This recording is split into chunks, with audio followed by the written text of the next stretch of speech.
ओम शांति। अव्यक्त मुरली रिवाइज 23/10/75। सार, इंतजार को छोड़कर इंतजाम करो। आज बाप दादा विश्व की तकदीर बनाने वाले तकदीरवान बच्चों की तस्वीर देख रहे हैं। किस किस आत्मा में कौन कौन सी तकदीर की लकीरें दिखाई देती हैं और कौन कौन सी अब स्पष्ट होने वाली हैं। हर एक के तकदीर की लकीर अपनी अपनी दिखाई दे रही है। तकदीर की रेखाओं में मुख्य 4 सब्जेक्ट्स की 4 रेखाएं दिखाई देती हैं। बहुत थोड़े बच्चे हैं जिनकी चारों ही रेखाएं स्पष्ट हैं, अर्थात चारों ही सब्जेक्ट्स में तदबीर द्वारा अपनी ऊंची तकदीर बनाई है। इस प्रमाण पास विद ऑनर्स और फर्स्ट क्लास अर्थात फर्स्ट डिवीज़न में ऐसे तकदीरवान ही आएंगे जिन्हों की चारों ही तकदीर की लकीरें स्पष्ट हैं। पास विद ऑनर्स के तकदीर की लकीरें चारों ही और एक समान चमकती हुई स्पष्ट दिखाई देती है, जो है अष्टरत्न। दूसरे नंबर में फर्स्ट डिवीज़न वाले 100 रत्न, जिनकी चारों ही लकीरें दिखाई देती हैं लेकिन समान स्पष्ट रूप नहीं है। कोई ज़्यादा तेज है, कोई कुछ कम। Second division 16,000। उन 16,000 में से पहले 2-3 हज़ार की रेखाओं में 4 सब्जेक्ट्स में से 3 सब्जेक्ट्स 50% मार्क्स में पास हैं और एक सब्जेक्ट्स में 25% में पास हैं, अर्थात ना के बराबर हैं। ऐसे सर्व तकदीरवानों की तकदीर देखी। आज बाप दादा चारों तरफ के ब्राह्मण बच्चों की जन्म पत्री देख रहे थे। जन्म पत्री देखते वर्तमान समय मेजॉरिटी के अंदर एक विशेष संकल्प चलता हुआ देखा। वह क्या? विश्व की आधारमूर्त आत्माएं भी कोई आधार पर खड़ी हुई देखी। वह आधार क्या? दुनिया के विनाशकारी साधनों को देखते हैं। वह प्रकृति की हलचल कब होती है, कहाँ होती है या नहीं होती है, इस आधार पर आधार मूर्त को खड़े हुए देखा। ऐसे आधार पर ठहरने वाले बच्चों से बाप दादा का प्रश्न है कि पहले स्थापना करने वाले विनाश के आधार पर रहेंगे तो स्थापना करने वालों का भविष्य क्या होगा? विनाश ज्वाला प्रज्वलित करने के आधार मूर्त कौन? प्रकृति का परिवर्तन करने वाले कौन? प्रकृति व विनाश के साधनों के आधार पर खड़े हुए पुरुषों से उत्तम पुरुषोत्तम हो सकते हैं अथवा पुरुषोत्तम के ऑर्डर पर अर्थात श्रेष्ठ संकल्प के आधार पर सर्व आधार मूर्तों के संपूर्ण बनने के आधार पर विनाशकारी साधन व प्रकृति अपना कार्य करेगी। ऑर्डर देने वाला कौन? अधिकारी कौन? प्रकृति या पुरुषोत्तम? आधार मूर्तों का किसी आधार पर रहना तो उनको अधिकारी कहेंगे। तो क्या देखा? इंतजाम करने वाले इंतजार में हैं, इंतजाम करने में अलबेलापन और इंतजार करने में अलर्ट चौकन्ने हैं। इसको देखते हुए बाप दादा को हंसी भी आई और रहम भी आया। क्यों? माया की चतुराई को अब तक बच्चे परख नहीं सके हैं। इंतजार की मीठी नींद में माया सुला रही है और बच्चे आधा कल्प के सोने के संस्कारवश होकर कोई तो सेकंड का झुटका खाते हैं और फिर होश में आते हैं, फिर इंतजाम करने के जोश में आ जाते हैं और कोई तो कुछ मिनटों के लिए सो भी जाते हैं, फिर जोश और होश में आते हैं। तीसरे प्रकार के बच्चे काफ़ी आराम से सोते सोते बीच बीच में आँख खोलकर देखते रहते हैं कि अभी कुछ हुआ? अभी तक तो कुछ नहीं हुआ है, जब होगा तब देखा जाएगा। यह दृश्य देख क्या हंसी नहीं आएगी? तीसरा नेत्र मिलते हुए भी माया को परख नहीं सकते, इसलिए माया को अच्छी तरह से परखने के लिए परख शक्ति को विशेष रूप से अपने में धारण करो। 2 मास हैं या 4 मास हैं, यह समय की गिनती नहीं करो, लेकिन स्वयं को समर्थ बनाओ। होगा अथवा नहीं होगा, क्या होगा और कब होगा, इन संकल्पों के बजाय पुरुषोत्तम स्थिति में स्थित हो। संगठन को संपूर्ण बनाने के संकल्प के आधार से प्रकृति को ऑर्डर देने के अधिकारी बनो। होना तो चाहिए, लेकिन पता नहीं क्या होगा। शायद होवे। 2-4 मास में तो कुछ दिखाई नहीं देता है। संगम युग 40 वर्ष का है अथवा 50 वर्ष का है। इसी प्रकार के संकल्प भी संपूर्ण निश्चय के आगे बाप के व स्वयं के स्थापना के कार्य में विघ्न डालने वाला अति सूक्ष्म रूप का रॉयल संशय है। जब तक यह संशय है तब तक संपूर्ण विजयी नहीं बन सकते। गायन ही है निश्चय बुद्धि विजयंती। तो विजयी आत्मा को संशय के रॉयल रूप का संकल्प हो नहीं सकता। संपूर्ण निश्चय बुद्धि अपने विश्व परिवर्तन के कार्य में दिन रात बिजी रहेंगे। जैसे कोई विशेष कार्य की जिम्मेवारी होती है तो दिन रात इंतजाम में लग जाते हैं, न कि इंतजार करते हैं कि जब टाइम होगा तब स्टेज सजाएंगे व साधनों को अपनाएंगे। समय के पहले इंतजाम किया जाता है।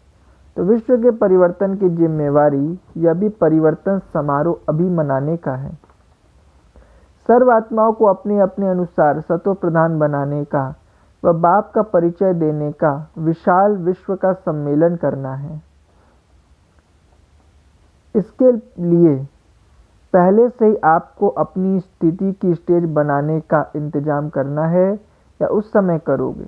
जैसे स्थूल स्टेज के बिना भाषण करना व संदेश देना नहीं हो सकता, वैसे अंतिम समय पर स्वयं के संपूर्ण स्थिति की स्टेज बिना विशाल विश्व सम्मेलन में संदेश कैसे दे सकेंगे, अर्थात बाप को प्रसिद्ध व प्रख्यात कैसे कर सकेंगे। तो स्टेज को पहले से तैयार करेंगे अथवा उस समय करेंगे। इसलिए इंतजार को छोड़ इंतजाम में लग जाओ। यह संकल्प भी व्यर्थ संकल्प है। इस व्यर्थ को भी समर्थ में परिवर्तन करो। अधिकारी बनो। प्रकृति को ऑर्डर करने की समर्थ स्टेज को बनाओ। संगठित रूप से सर्व ब्राह्मणों के अंदर रहम की भावना, विश्व कल्याण की भावना, सर्व आत्माओं को दुखों से छुड़ाने की शुभ कामनाएं जब तक दिल से उत्पन्न नहीं होगी तब तक विश्व परिवर्तन रुका हुआ है, अभी हलचल में हो। एक ही संकल्प में अचल और अटल नहीं हो। अंगत समान अडोल बनना अर्थात अंतिम घड़ी लाना। तो संगठित रूप में ऐसे एक संकल्प को अपनाओ अर्थात दृढ़ संकल्प की इकट्ठी अंगुली सभी दो। तो यह कलयुगी पर्वत परिवर्तन करके गोल्डन वर्ल्ड को ला सके। समझा क्या इंतजाम करना है?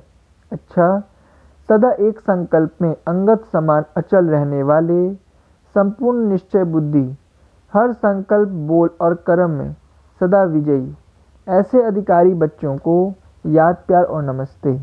बच्चों की तरफ से बाबा को नमस्ते। दीदी जी के साथ संगठन का बल अर्थात एक ही संकल्प। रूहानी यात्री जो डबल यात्रा करने आते हैं, एक मधुबन की यात्रा, दूसरी विशेष मधुबन में रूहानी यात्रा। तो डबल यात्रा करने वाले यात्री जो भी आते हैं वह आराम से अपनी यात्रा सफल करके जाते हैं। सब संतुष्ट रहते हैं। गाया जाता है कि यदि दिल बड़ा है तो जगह भी बड़ी है। स्थूल जगह भले ही कम हो, लेकिन आने वालों की, स्वागत करने वालों की और सेट करने वालों की दिल बड़ी है तो जगह की कमी महसूस नहीं होगी। फिर 63 जन्मों की हुई यात्राओं से तो सब सेलिब्रेशंस संगम की यात्रा पर ज़्यादा मिलती है। वह जड़ चित्रों की यात्रा कितनी मुश्किल होती है। आप लोग भी तो यह देख रेख करती हो कि हमारा संगठन एक संकल्प वाला कहाँ तक बना है। शास्त्रों में गायन है कि ब्रह्मा को संकल्प उठा कि सृष्टि रचें तो सृष्टि रची गई। यह अकेले ब्रह्मा की तो बात नहीं, लेकिन ब्रह्मा सहित सब ब्राह्मणों का भी जब एक साथ यह संकल्प उठे कि अब हम सब एवर रेडी हैं और नई दुनिया की स्थापना होनी ही चाहिए या होगी ही, ऐसा दृढ़ संकल्प जब ब्राह्मणों के अंदर उत्पन्न हो तभी सृष्टि का परिवर्तन हो, अर्थात नई सृष्टि की रचना प्रैक्टिकल में दिखाई दे। इसमें भी संगठन का बल चाहिए। 1-2 का व सिर्फ 8 का नहीं, लेकिन सारे संगठन का एक संकल्प चाहिए। संकल्प से सृष्टि रचना, इसका रहस्य इस प्रकार से है। संकल्प उत्पन्न होगा और सेकंड में समाप्ति का नगाड़ा बजना शुरू हो जाएगा। एक तरफ समाप्ति का नगाड़ा, दूसरी तरफ नई दुनिया का नज़ारा साथ साथ दिखाई देगा।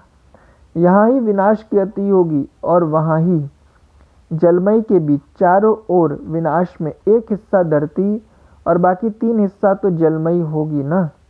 यह जो सभी पीछे पीछे अनेक धर्मों के कारण अनेक देश बने हैं, वह अनेक धर्म सब समाप्त होंगे। तो अनेक देश भी एक सैरगाह के रूप में जल के बीच एक टापू के मुआफिक हो जाएंगे। तो एक तरफ विनाश की अति के नगाड़े होंगे, दूसरी तरफ फर्स्ट प्रिंस श्री कृष्ण के जन्म का आवाज बुलंद होगा। वह पत्ते पर नहीं आएगा। दिखाते हैं ना, जलमई के बाद पत्ते पर श्री कृष्ण आया। 3 हिस्से जलमई में होने के कारण भारत जब परिस्तान बनता है तो उसको जलमई दिखा दिया है। ऐसे जलमई के बीच पहला पत्ता जो फर्स्ट आत्मा है, उसके जन्म का चारों ओर आवाज प्रसिद्ध होगा कि फर्स्ट प्रिंस प्रत्यक्ष हो चुका है, जन्म हो चुका है। तो वह भी अति में होगा, अर्थात जलमई के 3 हिस्से का नज़ारा होगा और एक हिस्सा भारत परिस्तान के रूप में प्रकट होगा, जो दिखाते हैं कि सोने की द्वारिका पानी से निकल आई, लेकिन पानी से नहीं, 3 हिस्से पानी में होंगे, इसलिए पानी के बीच सोनी द्वारिका दिखाई देगी। इसलिए कहते हैं कि सोने की द्वारिका पानी से निकल आई। सिर्फ उस बात का पूरा वर्णन नहीं कर सके हैं। तो उसी समय पर फर्स्ट आत्मा के जन्म की जय जयकार होगी। ऐसे नज़ारे सामने आते हैं तो पुरानी दुनिया के महाविनाश का नगाड़ा और नए फर्स्ट प्रिंस के जन्म का नज़ारा साथ साथ दिखाई देगा। जैसे नगाड़ा बजाने से पहले नगाड़े को गर्म किया जाता है, तब आवाज़ बुलंद होती है। यह भी योग अग्नि से नगाड़ा बजने के पहले तैयारी चाहिए, तब नगाड़े में आवाज़ बुलंद होगी। इंतजाम में लगे हुए हो ना, इंतजार करने वालों को भी इंतजाम में लगाओ, तब जय जयकार हो जाएगी। जब शरीर को चलाना आ जाएगा तब राज्य चलाना आ जाएगा। शरीर को चलाना अर्थात राज्य करना। तो राज्य करने के संस्कार भरने हैं ना। नॉलेजफुल कहा जाता है तो फुल नॉलेज में तन मन धन और जन सब आ जाता है। अगर एक की भी नॉलेज कम है तो नॉलेजफुल नहीं कहेंगे, समझा। सदा सफलता मूर्त बनने का आधार भी नॉलेजफुल है। नॉलेज नहीं तो सफलता मूर्त भी नहीं हो सकते। समय के प्रमाण पुरुषार्थ की गति भी तीव्र होनी चाहिए। समय की रफ्तार तेज है और चलने वालों की रफ्तार ढीली है, तो समय पर कैसे पहुंचेंगे। एक बल एक भरोसा, यह है मुख्य सब्जेक्ट। हर समय एक की ही याद में एक रस रहना, इसी पुरुषार्थ में ही सदा सफल हो तो मंजिल पर पहुंच ही जाएंगे। जो अटूट स्नेह में रहते हैं उनको सहयोग भी स्वतः प्राप्त होता है। मुरली है लाठी, इस लाठी के आधार से कोई कमी भी होगी तो वह भर जाएगी। यह आधार ही अपने घर तक और अपने राज्य तक पहुंचाएगा, लेकिन नियम पूर्वक नहीं, लगन से। तो लगन से मुरली पढ़ना व सुनना, अर्थात मुरलीधर की लगन में रहना। मुरलीधर से स्नेह की निशानी मुरली है। जितना मुरली से स्नेह है उतना ही समझो मुरलीधर से भी स्नेह है। सच्चे ब्राह्मण की परख मुरली से होगी। मुरली से लगन अर्थात सच्चा ब्राह्मण, मुरली से लगन कम अर्थात हाफ कास्ट ब्राह्मण। अच्छा, वरदान। रूहानियत की शक्ति द्वारा दूर रहने वाली आत्माओं को समीपता का अनुभव कराने वाले मास्टर सर्वशक्तिवान भव। स्पष्टीकरण। जैसे साइंस के साधनों द्वारा दूर की हर वस्तु समीप अनुभव होती है, ऐसे दिव्य बुद्धि द्वारा दूर की वस्तु समीप अनुभव कर सकते हो। जैसे साथ रहने वाली आत्माओं को स्पष्ट देखते, बोलते, सहयोग देते और लेते हो, ऐसे रूहानियत की शक्ति द्वारा दूर रहने वाली आत्माओं को समीपता का अनुभव करा सकते हो। सिर्फ इसके लिए मास्टर सर्वशक्तिमान संपन्न और संपूर्ण स्थिति में स्थित रहो और संकल्प शक्ति को स्वच्छ बनाओ। स्लोगन। अपने हर संकल्प, बोल और कर्म द्वारा औरों को प्रेरणा देने वाले ही प्रेरणा मूर्त हैं। अपने हर संकल्प, बोल और कर्म द्वारा औरों को प्रेरणा देने वाले ही प्रेरणा मूर्त हैं। अच्छा, ओम शांति।